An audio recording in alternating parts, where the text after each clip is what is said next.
An AEW champion has confronted CM Punk, and the huge AEW announcement has been made official. But first, AEW and Ring of Honor could be set for a joint show. Ever since AEW President Tony Khan's purchase of ROH, fans have seen crossovers from both companies, with ROH titles being defended on AEW television and AEW wrestlers appearing at Supercard of Honor. This week, Khan appeared on the My Mom's Basement with Robbie Fox, where he was asked about the possibility of former ROH World Champions Bryan Danielson and CM Punk appearing on Ring of Honor television. Tony would reveal that it could happen one day if there was to be a joint show between both promotions, and he said, "I would love to see them lock up at some point in AEW. In Ring of Honor, I think we'll have to wait and see. There may be a time where it would make sense for them to come. We have a lot of great stars in Ring of Honor and AEW, so I couldn't promise that. There may come a day where it makes sense for all the stars of AEW and all the stars of Ring of Honor to come together as one and have a big event. We'll see when that time is. I wouldn't count on seeing Punk and Danielson on every show. At some point, it might make sense."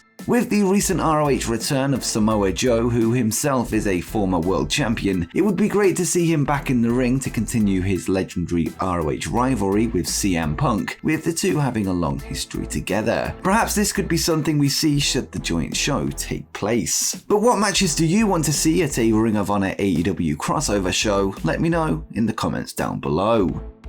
Next up, WWE have updated their internal drug policy. Last night on 420 Day, it was reported by Fightful Select that WWE no longer issues fines for marijuana use, which before would have led to talent paying $2,500 were they to test positive. Although the fine is still listed on WWE's wellness policy on their corporate website, it has quietly been removed internally. It's said that Randy Orton was an integral figure in influencing the decision, with fellow Raw Tag Team Champion Riddle having been vocal in the past over penalties during his time in NXT. Talent pushback over the policy goes as far back as the 90s, with Bret the Hitman Hart having been a vocal advocate for the change, calling it a safer alternative to the other ways talent would cope with the physical consequences of constantly being on the road. The Fightful report was accompanied by a statement from an unnamed WWE higher-up who noted, "I haven't even heard anyone as much as gossip over one of the boys or girls smoking weed in years, much less a fine being handed down for it. A lot of the perception has changed, and a lot of what Bret was talking about way back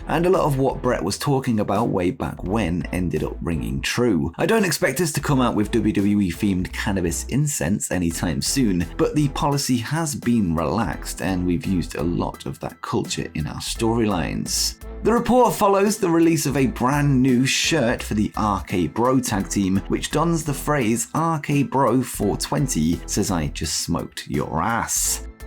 Next up, let's go to the latest from the Owen Hart Foundation tournament. Last night's episode of AEW Dynamite would see two qualification matches take place, with the first pitting the undisputed Elite's Kyle O'Reilly against Jurassic Express's Jungle Boy. In the end, Kyle would become the second person to qualify for the men's first round bracket, joining Samoa Joe. The second qualifier would be for the women's side of things, as Pittsburgh's own Dr. Britt Baker DMD scored a hometown victory, defeating Danielle Carmella.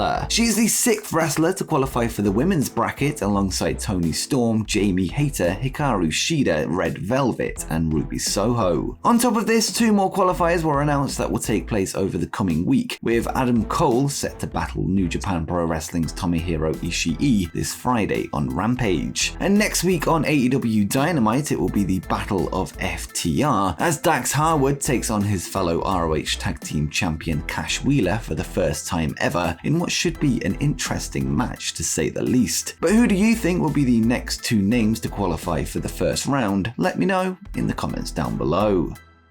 Next up, AEW President Tony Khan has elaborated on his recent statement regarding social media bots. On April 8th, Khan would take to Twitter to claim that much of the anti-AEW online community is fueled by bots who signal boost negative posts about All Elite Wrestling. Many have mistaken his claim as saying the people making the tweets aren't real, when in fact he's saying that the interactions with the negative tweets are inauthentic. He would ponder who would pay for such a wildly expensive thing and question questioned why many of the posts have 80% of their interactions as straight up retweets. Speaking to Scott Fishman of TV Insider this week, Khan would go into more detail on his claims, adding that he has hired IT experts to investigate the matter and that what he said is very much a real thing. And he would say, "What I've seen was a lot of anti-AEW accounts that are really focused on the things they don't like. A lot of those are legitimate things. Some of those points I'm trying to address. Some of them I don't agree with, but the point is a lot of these are the same people. There are a handful of accounts that are being run by a few people running a lot of accounts. Those are real people.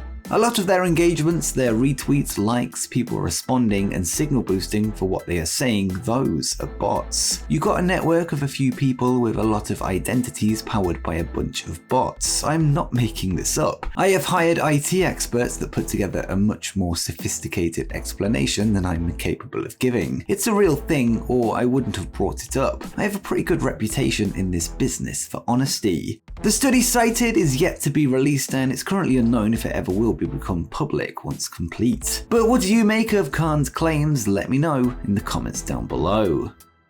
And speaking of AEW Dynamite, CM Punk has came face to face with the AEW World Champion. The show would open with a match between Punk and veteran Dustin Rhodes, with the best in the world walking away with a close fought victory. As he made his way to the back, the music of Hangman Adam Page would hit before the two men faced off on the ramp. This follows weeks of CM Punk signaling for a shot at the AEW title, and it looks like his calls have finally been answered. We are now just 5 weeks away from the Double or Nothing pay-per-view, where it seems like the match will finally take place. Hangman Page has been AEW champion since his victory over Kenny Omega at Full Gear in November 2021, and thus far has defended his belt 6 times. First he drew with Bryan Danielson, eventually beating him the second time around, before successful defenses over Lance Archer, Adam Cole, Dante Martin, and then once again Adam Cole. Punk currently sits with a record of 8-1 for the year 2022, and a record of 17-1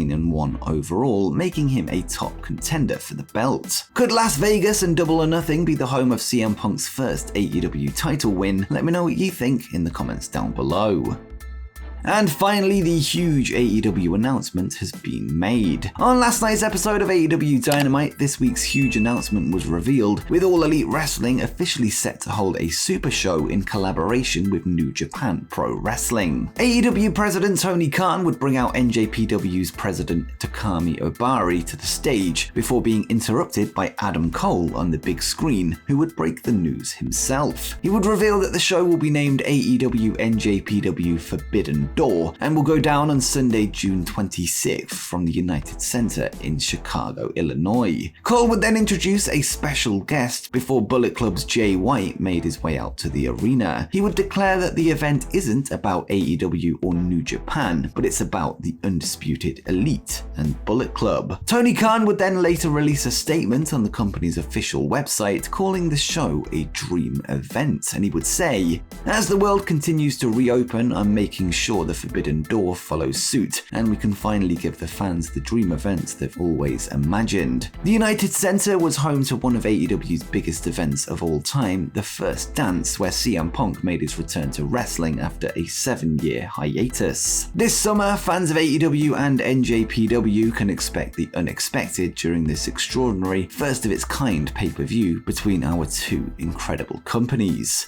New Japan President Takami Obari would then be quoted in the statement as saying, "As we have done for more than 50 years, the power of pro wrestling can energize people by fulfilling their dreams. Now, it's quite an important mission for us, the pro wrestling industry as a whole. We can not only open this door, we will show you NJPW's genuine strong style beyond the Forbidden Door." Tickets for the show will go on sale on May 6th and marks the first time AEW and New Japan have co-promoted a show, with the promotions having only dealt in talent trades up until this point. The announcement follows the recent news that AEW television shows will air on New Japan World for Japanese viewers, with the relationship between the two companies growing stronger by the day. No matches have been confirmed for the show at this point, but CM Punk has teased a match with IWGP World Heavyweight Champion Kazuchika Okada, and perhaps by the time time Forbidden Door comes around, it could be champion versus champion. Jay White's promo also made me think that we could be seeing a match between the Undisputed Elite and the Bullet Club, or maybe between Adam Cole and White, but that's just mere speculation at this point. And before you go, make sure you check out 10 things that you didn't know about AEW's Hook.